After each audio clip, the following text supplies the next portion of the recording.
નમસ્કાર. ન્યૂઝી ગુજરાતીના આજના પોડકાસ્ટમાં આપ સૌનું હાર્દિક સ્વાગત છે. આજે આપણી સાથે એક એવા વ્યક્તિ છે જેને હાથમાં નથી શસ્ત્ર લીધું, પરંતુ અનેક લોકોના તેમને પોતે જીવ બચાવ્યા છે એક સમાજ કાર્ય કરીને. આજે તે પોતે હિન્દુ સામ્રાજ્ય સમાજના આગેવાન અને અધ્યક્ષ છે. तो अपने साथ अशोक भाई शर्मा जुड़ाया है. सर, हमारे आज के पॉडकास्ट में आपका स्वागत है. सर, आपका नाम और आपका परिचय बताइए. अशोक दीनदयाल शर्मा, हिंदू साम्राज्य सेना प्रमुख. आपने सर हिंदुत्व के लिए क्या कार्य किए? हिंदुत्व बहुत बड़ी चीज़ है, लेकिन हिंदुत्व के लिए हमसे जो भी हो सकता है, जैसे कि भगवान राम ने जब पुल का निर्माण किया तो उसमें जो खिसकोली ने भी एक अपने रेत के कण उसमें डाले, तो ऐसी एक हमारी भूमिका है. हिंदुत्व के लिए हजारों लाखों लोग वर्षों से बलिदान होते आए हैं, करते रहे. हमारी भी एक उसमें हमारी कोशिश रहती है कि हम उसमें कुछ अपना योगदान दे सकें. तो हमसे जो हो सकता है हम प्रयत्न करते रहते हैं. हिंदू साम्राज्य सेना का निर्माण करने का विचार आपको कहाँ से आया? हिंदू साम्राज्य सेना ऐसे तो 98 के अंदर इसकी स्थापना की थी, लेकिन उसके बाद उसको हमने साइलेंट रखा था. पर भी कुछ वर्षों से ऐसा लगता है कि अगर कुछ करना है तो खुद ही खड़ा होना होगा, खुद ही आगे होना होगा. नहीं तो भी इतनी संस्थाओं में मैंने काम किया है, हर आदमी एक समय तक अपना यूज़ करता है, फिर यूज एंड थ्रो. क्योंकि किसी भी संस्था को ईमानदार और सच्चाई से काम करने वाले की आवश्यकता नहीं है. आज की तारीख में जो हाँ जी करता है या उनके इशारों पर नाचता है, वही आगे बढ़ सकता है. वो मेरे स्वभाव में नहीं है. इसलिए काफ़ी संस्थाओं में काम करते हुए एक ऊंचाई तक जाने के बाद हमेशा किसी न किसी कारणवश मुझे वहाँ से हटना पड़ा. इसलिए मुझे लगा, क्योंकि वैसे हिंदू साम्राज्य सेना जब M.F. हुसैन, जिसने हिंदू देवी देवताओं के नंगे चित्र, सभी देवी देवताओं के नंगे चित्र बनाए, यहाँ तक कि भारत माता का भी नंगा चित्र बनाया, उसको जब गुजरात में पहली बार 98 में गुजरात में प्रवेश कर रहा था, उस समय मेरी बजरंग दल में जवाबदारी थी. हमने जब बात वहाँ रखी कि भाई अपने इसका विरोध करना चाहिए, तो उन्होंने मना किया कि भाई इन संस्थाओं के द्वारा हम विरोध नहीं करेंगे अभी.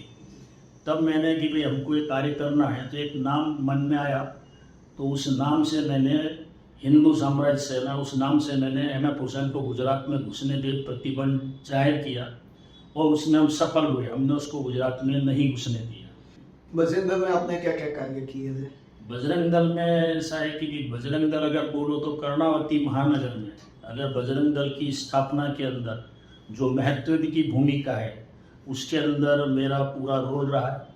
पूरे शहर के अंदर सभी प्रखंडों के अंदर जो पहले प्रमुख बनाए गए या पहली टीम बनाई गई, जो पहली टुकड़ी बनाई गई, वो सब हमारे द्वारा ही बनाई गई. और पूरे शहर के अंदर उसके अंदर पूरा मेरा पूरा योगदान रहा. तो आज भी इतने साल हो गए, 92 के अंदर हमने सब कार्य यहाँ खड़ा किया था.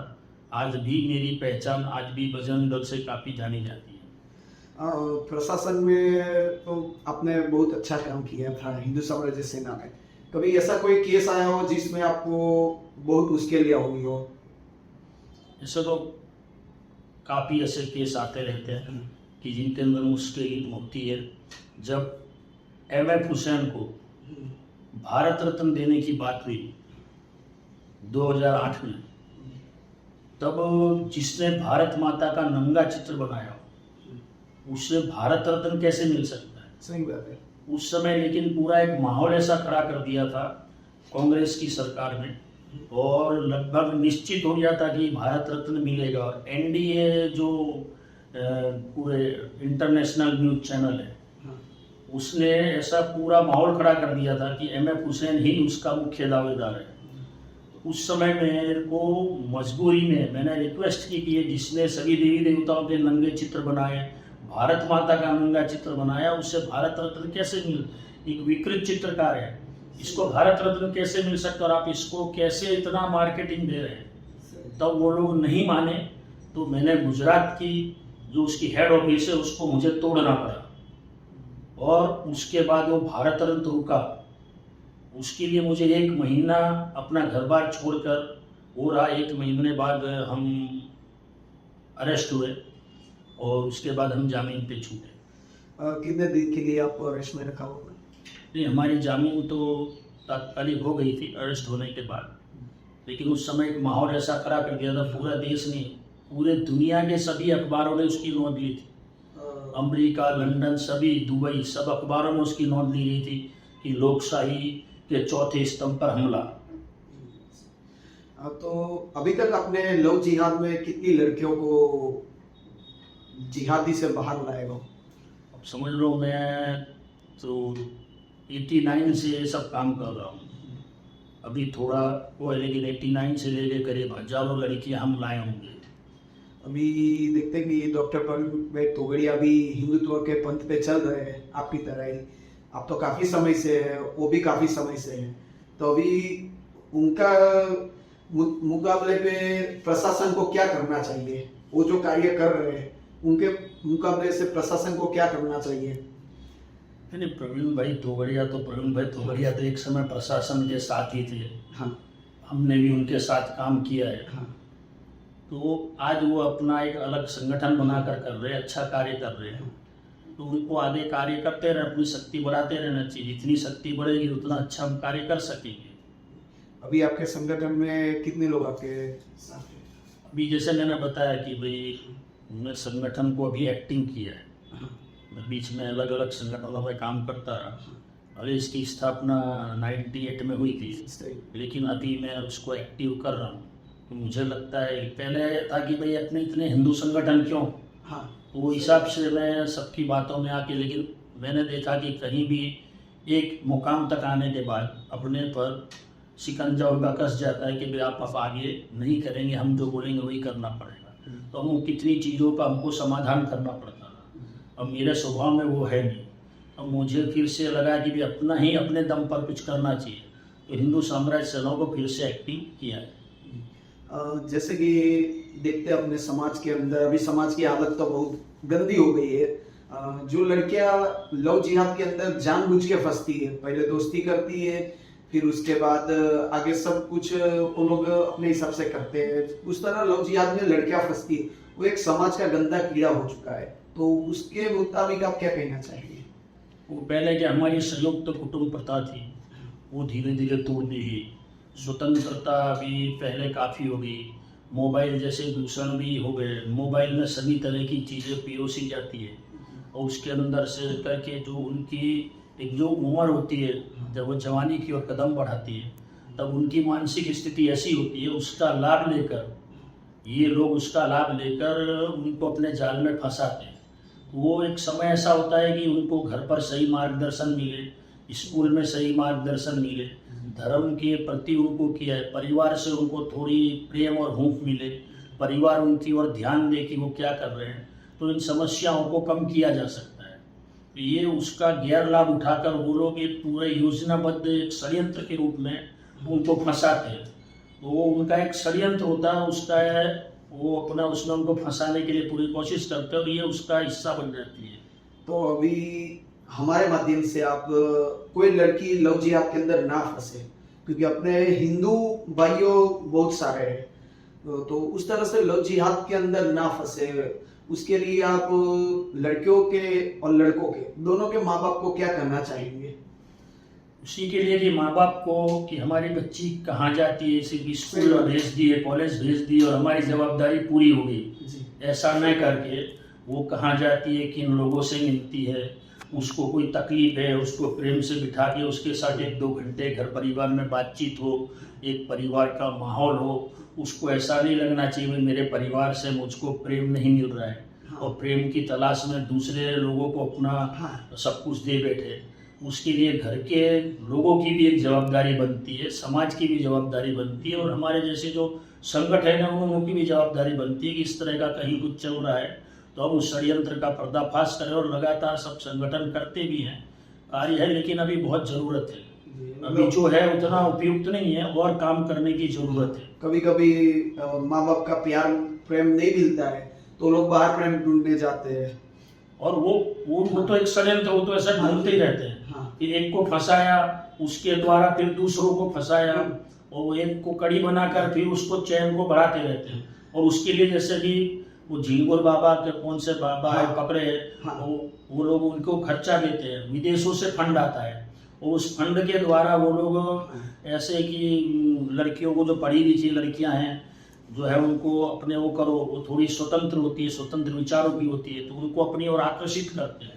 तो ये लोग अपनी हिंदू लड़कियों को फंसाने के लिए ये लोग उनके वहां से फंड भी देते हैं, जैसे बाइक भी देते हैं, लोग महंगी महंगी बाइक गाड़ियां देते हैं। उनको पूरे शादी तक का खर्चा देते हैं, एक उसमें 5-5, 10-10, 25-25 लाख रुपया वो लोग खर्चा करते हैं। सारी व्यवस्था, उनकी शादी तक की व्यवस्था, उसके बाद उनको भागने तक की व्यवस्था, वो सब पूरा एक षड्यंत्र और चल रहा है कि भाई एक लड़की जाती है तो एक लड़की नहीं जा रही है, हाँ, एक पूरा परिवार खत्म हो रहा है।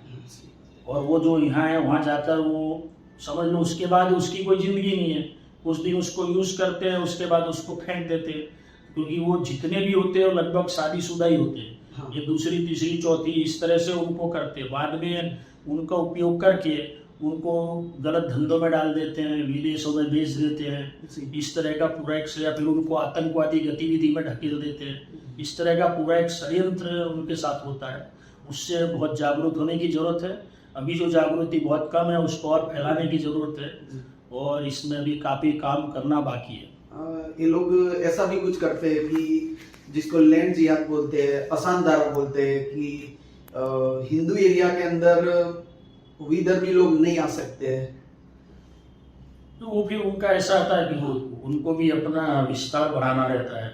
तो अपने कोई भी हिंदू एरिया में पहले बड़ा ज़्यादा भाव देके, अगर 5 लाख की कीमत है तो उसका 10 लाख भी देके एक बार वहाँ पूछते हैं, फिर अपनी प्रवृत्ति करते हैं और उससे धीरे धीरे वहाँ से लोग फिर कम भाव में, क्योंकि वहाँ है तो मान लो शाकाहारी है तो मटन खाएंगे, वो करेंगे, दूसरी प्रवृत्ति करेंगे, वहाँ नमाज पढ़ेंगे।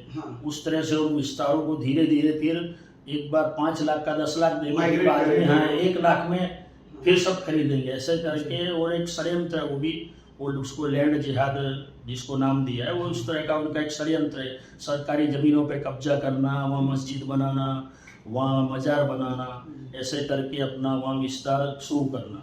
ये सब में अपने को ऐसा नहीं लगता है कि वड़ा प्रधान और राष्ट्रपति को भारत देश को हिंदू राष्ट्र घोषित कर देना चाहिए? जैसे कि इस्लामिक कंट्री काफी सारी है, तो इस तरह हिंदू राष्ट्र भी घोषित कर देना चाहिए।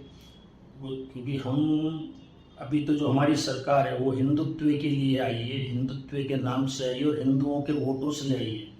और अपना जो देश है भारत देश, उसको सेक्युलर कहते हैं, लेकिन यहाँ हिंदुओं का दुनिया में कोई देश नहीं है।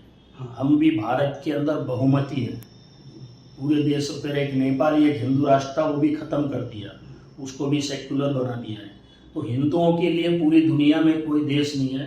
भारत ही एक ऐसा है कि जो हमारी पुरानी प्राचीन संस्कृति सभ्यता, उससे हम जुड़े हुए, और दुनिया में सबसे ज़्यादा हम भारत के बहुमती में हमें, तो इसको एक हिंदू राष्ट्र घोषित करके एक हिंदुओं के लिए पूरी दुनिया में एक देश हो, वो ऐसा करना चाहिए था। लेकिन कुछ कारणों से सरकार नहीं कर सकी। करना चाहिए था जब हम पूरी बहुमती में थे, और उसीलिए हमको सरकार में बिठाया गया था, हिंदू समर्थित लोगों को सरकार में बिठाया था। लेकिन अब उससे हम वो रह गए, हमारे पास 10 साल का टाइम था, आज हम 350 से 240 पे पहुंच गए। तो एक जो मौका था हमने गंवा दिया। तो अभी आपके मुताबिक पहले जब इंदिरा गांधी की सरकार थी, वो सरकार के मुकाबले अभी की जो मोदी सरकार है उसमें आप क्या कंपैरिजन करेंगे? तो वो अपने आप को सेक्युलर बेस पर वो सरकारें चलती थी, और हम जो इन सरकार को बनाया था हमने उनके सामने, क्योंकि उस समय सेक्युलर में उसमें लघुमतियों को पूरी छूट दी जाती थी, उनको वो किया जाता था, सब अत्याचार हिंदुओं के साथ होते थे, सब करते थे, लेकिन सरकारें खामोश रहती थी। लेकिन इसीलिए उनके सामने हमने हिंदुओं के लिए, हिंदुओं को बोलने वाले, हिंदुओं को समझने के लिए, हिंदू की सुरक्षा के लिए ऐसी सरकार को हम धीरे धीरे उनसे लड़ते हुए लेके आए। तो हमको इससे बहुत आशा थी कि हिंदू राष्ट्र के लिए, हिंदुत्व के लिए, लेकिन उतने जितना चाहते थे उतना सफल नहीं हो पाए। आपकी जीवन में कभी आपको ऐसा लगा हो कि ये कार्य से कभी ऐसा समय आया हो कि आपको लगा हो कि ये कार्य मेरे को छोड़ देना चाहिए? नहीं, ऐसा कभी नहीं, क्योंकि ये तो हमने उसके लिए उसको हमको पूरा परिवार का भी सहयोग रहा, समाज का भी सहयोग रहा, परिवार ने भी, हमारे पूरे कुटुंब ने, माँ बाप ने पूरा हमारे को सहयोग दिया और कहा कि भाई हिंदुत्व के लिए जो भी हो हम तुम्हारे साथ खड़े हैं। तो ऐसा कभी विचार नहीं आया, क्योंकि ये तो विचार मरते दम तक रहेगा। मेरे पिताजी भी राष्ट्रवादी विचारधारा से जुड़े थे, उन्होंने भी काम किया, उन्हीं के उसको हम आगे बढ़ा रहे हैं और हमारे बच्चे भी उसको आगे बढ़ाएंगे।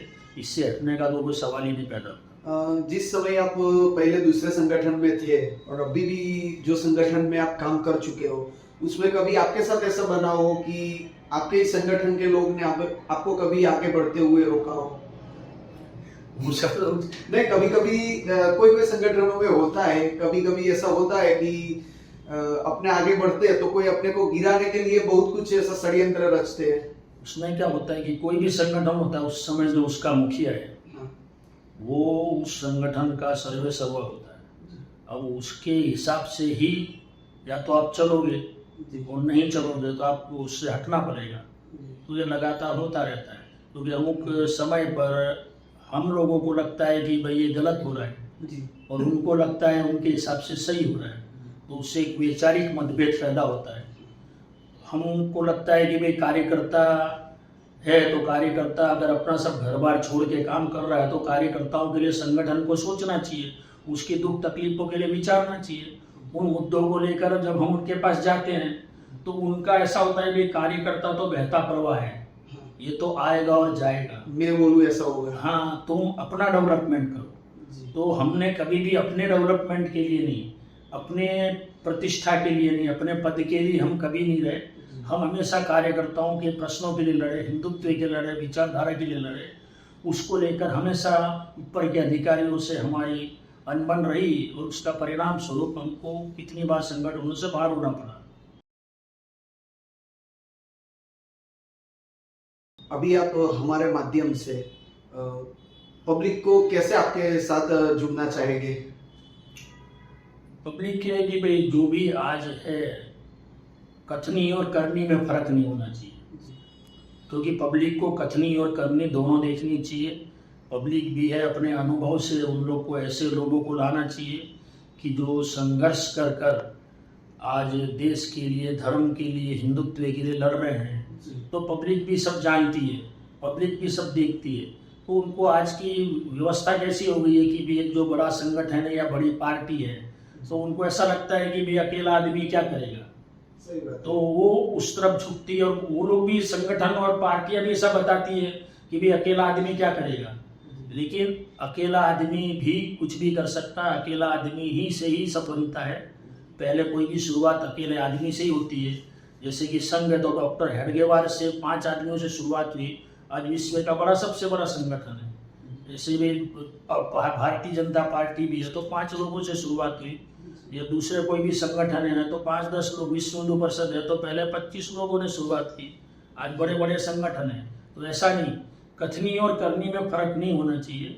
ऐसा कोई भी व्यक्ति है उसको सपोर्ट करना चाहिए कि जो संघर्ष करके देश के लिए, धर्म के लिए, समाज के लिए, पब्लिक के प्रश्नों के लिए लड़ता है, तो भले अगर वो कोई पार्टी में नहीं है पर वो जब आएगा तो अच्छा ही करेगा, उसका साथ सरकार देना चाहिए। आज पार्टी और संगठन क्या करते हैं, जी हजूरी पसंद करते हैं। तो ऐसे चमचागिरी करने वाले, पैसे वाले ऐसे लोगों को पर वो समाज में कुछ दे नहीं सकते। अगर वो पैसा डाल के आया है तो वो पैसा लेने की सोचेगा, चमचागिरी से आया है तो चमचागिरी करेगा। वो ऊपर के जो उनके आका है उनका ही कहना मानेगा। और अगर आका कह देंगे कि भाई आपको संघर्ष नहीं करना तो संघर्ष नहीं करेगा, उससे फिर उसकी भुगतान पब्लिक को करना पड़ता है। सिंधिया सरकार की तरफ से गौ माता को गौ राष्ट्र जाहिर कर दिया है, जिसमें गाय माता को काटते हैं विधर्मी लोग तो उसके ऊपर कड़क में से कड़क गुना बनता है। वही किस्सा अपने यहाँ भी होता है कि जब गाय माता को ले जाते हैं विधर्मी लोग, तब जाके प्रशासन क्या करेगी कि लांच रिश्वत लेके 2 दिन जेल में रख के जामीन पे छोड़ देगी। तो अपने गुजरात के अंदर भी ऐसा कुछ होना जरूरी है, तो सबसे पहले जो कानून बना वो गुजरात में बना। हाँ गौ माता के लिए जो सबसे कड़ा कानून बना है वो गुजरात से ही उसकी शुरुआत हुई है।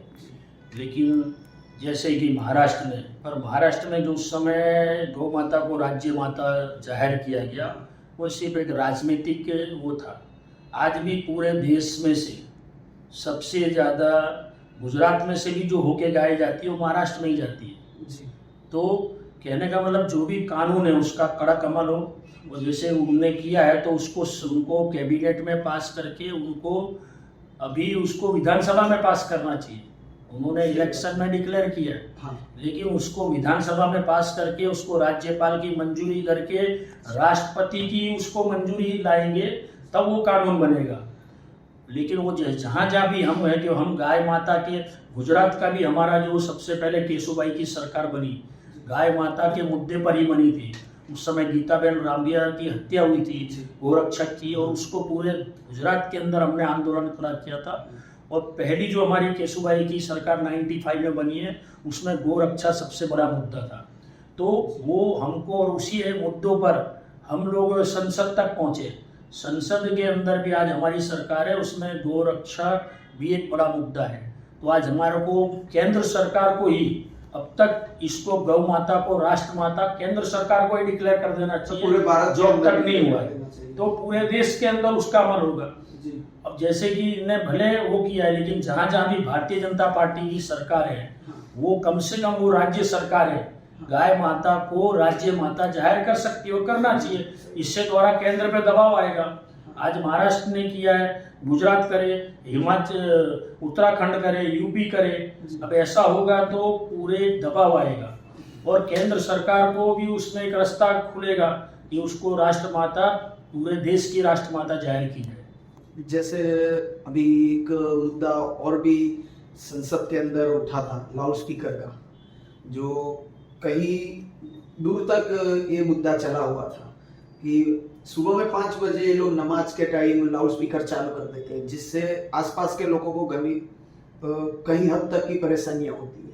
उसी तरफ दूसरी तरफ अपने भारतीय लोगों में जो हिंदुत्व है, अपना हिंदुत्व में जब कुछ भजन कीर्तन होता है, शादी वगैरह में डीजे लोग बजाते हैं तो रात को 12 बजे पुलिस प्रशासन आके सब बंद करवा देती है और दूसरी तरफ उन लोगों का लाउड स्पीकर सुबह में 5 बजे बंद नहीं करवाएगी। सुप्रीम कोर्ट का आदेश है। सुप्रीम कोर्ट के आदेश के हिसाब से 10 बजे के बाद कोई भी वो नहीं हो सकता है। तो जो सिर्फ हिंदुओं के लिए क्यों? हाँ। तो वो सुप्रीम कोर्ट का आदेश सिर्फ हिंदुओं पर ही क्यों? जी। हिंदुओं के ही धार्मिक कार्यक्रम पर क्यों? ये जो 5 टाइम ये लोग नमाज पढ़ते हैं उसके लिए नमाज पढ़ने के लिए लाउड स्पीकर से भाग पुकारने की जरूरत नहीं है। जिसको नमाज का टाइम है नमाज पढ़ने आएगा। और तुम जब वो जो कर रहे हो वो पूरे विस्तार में जहाँ किसी को उस धर्म से लेना देना नहीं उनको भी उसको सुनना पड़ता है। तो वो जो है वो सिर्फ हिंदुओं पर ही क्यों प्रतिबद्ध या हिंदुओं के ही कार्यक्रम में क्यों? तो सुप्रीम कोर्ट का आदेश है और मस्जिदों पे से माइक को हटाने की भी वो है लेकिन राज्य सरकारें उसको लागू नहीं करती है।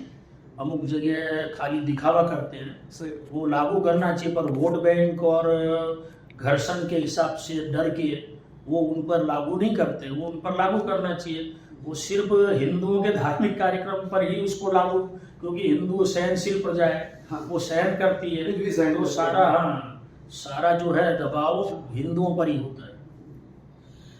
જે પ્રમાણે આપણે જોયું કે આજે અશોકભાઈ શર્મા જે ઘણા વર્ષોથી હિન્દુત્વ માટે ઘણું એવું સારું કાર્ય કરી રહ્યા છે અને તેઓ પોતે હિન્દુ સામ્રાજ્ય સેના સ્થાપના કરી છે અને તે પોતે અધ્યક્ષ પણ છે। તો મિત્રો આ રીતે જ અમારા પોડકાસ્ટ દ્વારા અશોકભાઈને સપોર્ટ કરો અને અમારી ચેનલ અને અમારા પોડકાસ્ટને લાઈક કરો, શેર કરો અને સબસ્ક્રાઇબ કરો। ફરી મળીશું આપણે આવા જ એક મુદ્દા સાથે।